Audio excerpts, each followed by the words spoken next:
Division 2 time. I already did the AFC East. Now I'm doing the AFC North. If you want to check out the first video, it's already out there. I posted it a few days ago. But now it's time to move on to the next division. Let's get into it. The Ravens of Baltimore, Maryland mean business this year. Cold and hard business, I tell you. After Mark Andrews ruined my year, which only took about 2 weeks into the new year, they rejuvenated their team. They pushed out the weak and pulled in the strong. Gone is Marcus Williams, who admittedly was a good safety for most of his career until this year, and of course letting Brandon the Turtle Stevens go, and him somehow getting $36 million for 3 years. Like, good for him, get your bag, but thank goodness he's gone. Thank God. I don't really want to talk about this anymore. They picked up some nice guys in free agency like Chidobe Awuzie and DeAndre Hopkins. He's still got something left in the tank. I just hope he can fit in well to that system with Lamar Jackson, because Lamar Jackson doesn't pass to many receivers. He passes to max 2 of them, really, most of the game.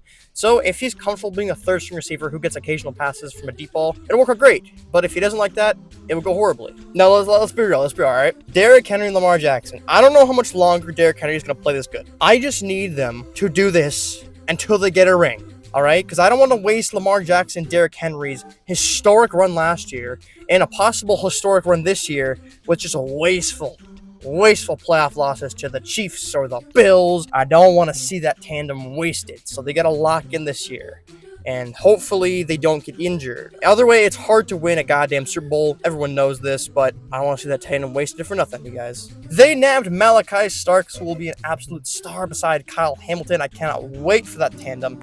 And the D-line is still good, but lacks a true pass rusher. We got Van Owe, Ojabo. They're all pretty good, but they're not star pass rushers, right? And that's what they grabbed Mike Green in the second round. And I'm not going to lie to you boys, all right? Mike Green might be a horrible person, allegedly. I gotta look more into it, but if it's true and that he did do the bad stuff, then screw this guy. I'd appreciate it if he's a good football player, because either way, he's helping my team that I like. But as a person, screw this guy. Just because you're a football player doesn't mean you're any different than anyone else. I don't give a crap how good you are. But that's if it's true. I got no idea. I just ramble too much. All right, next team up. The Steelers. Same new year. The team of unks. Rodgers, Slay, Jonnu Smith. They nabbed the defensive tackle in the first round of Derek Harmon, and honestly, I don't know if he's going to be good or not.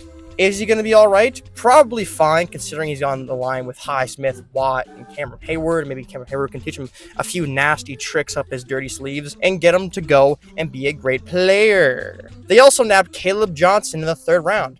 Don't get it twisted. This guy will be the starting running back for the Steelers. Don't listen to Steelers fans when they talk about the running backs. They're all mid. All of them are mid. Jaylen Warren is at best a backup running back. Jaylen Warren, dude, he's gonna be a star as he's gonna be a running back. He couldn't beat out Najee Harris, dude. Come on, get real. He's a backup. All right, let's move on, man. Aaron Rodgers, I think, will probably get this team their first losing record with Mike Tomlin, man. I got a feeling in my bones. He got string cheese legs, moves as fast as Joe Biden. What else can he do? Also, the DK Metcalf crash outs will feed families this year because, oh my God, a receiver on the Steelers who's picking fights. DK Metcalf knew it was coming. He saw this team from a mile away. I think, in my personal opinion, the second this team has a bad season with Mike Tomlin, he's gone. He's on a thin line. The second this guy finishes 5-12, he's gone. Mike Tomlin is going to get fired so hard. They're going to fire the crap out of this guy. Honestly, it'd be the best thing for the franchise. The land of quarterbacks. Don't know exactly what their plan is here. They nabbed Dylan Gabriel and Shedeur Sanders. Sounds like a stupid plan for a stupid franchise. Sorry, guys. I forgot I had to be unbiased here. Quinton Judkins is a new running back they got, and he's already making waves in the media. Just why? Remember when his mom picked up the phone because he got drafted and it's like, oh, that's so adorable. It's so funny and cute. And then it's like, oh, he may have just beaten up his girlfriend. But who knows? Maybe it's a misunderstanding. Or maybe it isn't. This isn't a law channel, everybody. I don't know what to tell you here. Myles Garrett is still an absolute beast who's never going to win a ring because he caved to millions of dollars. Even though he's already made hundreds of millions of dollars, he doesn't want to go to a new team and win a ring. He'd rather stay in Cleveland and make a few more millions of dollars. Damn, I'm salty as hell. I mean, I guess the bag means more than the Super Bowl ring, I guess, because at the end of the day, it's like, a Super Bowl ring is nice and all, and it's legacy, but I mean, It's not gonna pay for taxes at the end of the day. Their Cleveland Browns, they just don't got it. They just don't got it. I think they need to get rid of their owner, GM. Stefanski's not a bad coach by any means, but maybe just dump him out of there too. Listen, this is a wishy-washy organization here, man. They paid Deshaun Watson a buttload of money and expected him to be good, despite him not keeping his hands to himself. And all of a sudden, he's injured again, and they're like, okay, let's bring back Joe Flacco for that crazy run we had back in 2023. And do you think it's going to be good? Hell no. The probability of Joe Flacco playing that good 2 years ago was so unlikely. Now it's 2 years later. You think he's going to do that again? Joe's my guy. Listen, I love me some Joe Flacco, but it's not going to happen. They're going to be bad again this year. Don't get it twisted. The Cincinnati Bengals have basically done nothing in the offseason and expect to just be good. Okay, let me get this straight, okay? T. Higgins is a great receiver. He could be a number one receiver on a few teams, possibly the best number two in the league, but I think you probably should have let him walk. I know him, Joe, and Jamar are so close and got great chemistry. The chemistry is like you and your non-abusive mom. It's like that close, right? That Joe Burrow could just close his eyes, throw it the T, and he'll catch it. He knows where he is. But the offense would still be really good without T. Higgins. It wouldn't be as good, but it's still really good. You need defense. You need defense. I don't know if Trey Anderson is going to come back to this team. I don't think he will. I think Shamar Stewart signed, so you got to really rely on a rookie pass rush to make this defense better, because I don't think any of their defense is good at all. I think it's all pretty bad. There's some okay players, but overall, it's not a good defense. It's pretty horrible. And if you had a good coach, which you don't, you have Zach Taylor, you got to rely basically on the same team. You're going to rely on a rookie pass rusher, and who knows, maybe Shamar Stewart is rookie of the year, and he basically rejuvenates this defensive line, and they're great again. I don't know, but it's a really risky thing to do. And with them on their offense basically being the exact same, I think there's going to be the same thing as last year. Maybe they'll get one more win, considering some of their losses last year were they just shot themselves in the foot. But overall, I don't trust this team enough. Joe Burrow, obviously, top 5, top 3 quarterback. Jamar Chase, top 2 receiver. T. Higgins, probably the best wide receiver 2 in the league. O-line's actually decently better, and their tight ends are good. But, listen, who's going to be covering Zay Flowers and Rashad Bateman, DK Metcalf, and Jerry Jeudy? And the Browns? Who's going to cover those guys? No one. We're going to get burned all game. Let's go to their opponents, which is not a good way to do things there. All right, now time for the rankings. In 4th place, I have the Cleveland Browns.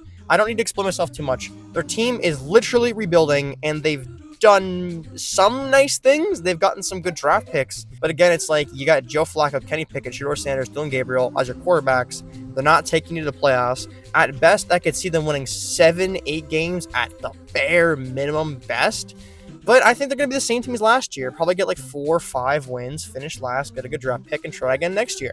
In 3rd place, I have the Pittsburgh Steelers. And yes, I have them going below 500 because I think it'd be the funniest thing ever that they get all these acquisitions like Jonnu Smith, DK Metcalf, Darius Slay, Old Man and Rodgers, and they finished 7-10, 8-9. I think this is the year it's going to happen because Aaron Rodgers is here. I think it'd be really, really funny. Do you think it'd be really fun? I think it'd be hilarious. And 2nd place, I got the Cincinnati Bengals. I think the Bengals are going to squeak into playoffs this year because I don't think they're going to start as slow as they did last time. But again, as I said before, defense needs to be at the bare minimum mid. If you have a mid defense and your offense is amazing, you could go on a run. It sounds stupid, but you could go on a run. Your defense is bottom 5. You're not doing jack all, man. This is a team that might go to the playoffs, maybe win 1 game, but they're out in the 2nd round. That's how they're going to be. So that's how I see the Bengals. And in 1st place, my Baltimore Ravens. I know it seems like bias, but legitimately look at all the teams, and you can't tell me Bengals or the Steelers are a better team than the Baltimore Ravens. You can't say that. The Ravens have the best coach, maybe outside of Talmadge, you could debate it. The best quarterback. You could debate Joe Burrow, but our defense is the best in the division. It is. Our O-line's good. Our running backs are good. Our receivers are the best it's been with Lamar Jackson. Tight ends are great. Unless some fluky Derrick Henry, Lamar, and all our players majority get hurt, they're not going to lose this division. It's theirs for taking. The defense is too good. They're going to win the division. I don't explain it. There's not much going to change here. If the Bengals actually made some good moves in the offseason, I consider them win the division, but the defense sucks. They're not going to do anything. Ravens are going to finish first, and that is the predictions for the AFC North. The next few days, I will be doing the AFC South, but that's it for me today. Enjoy your day. Have a good one. Goodbye.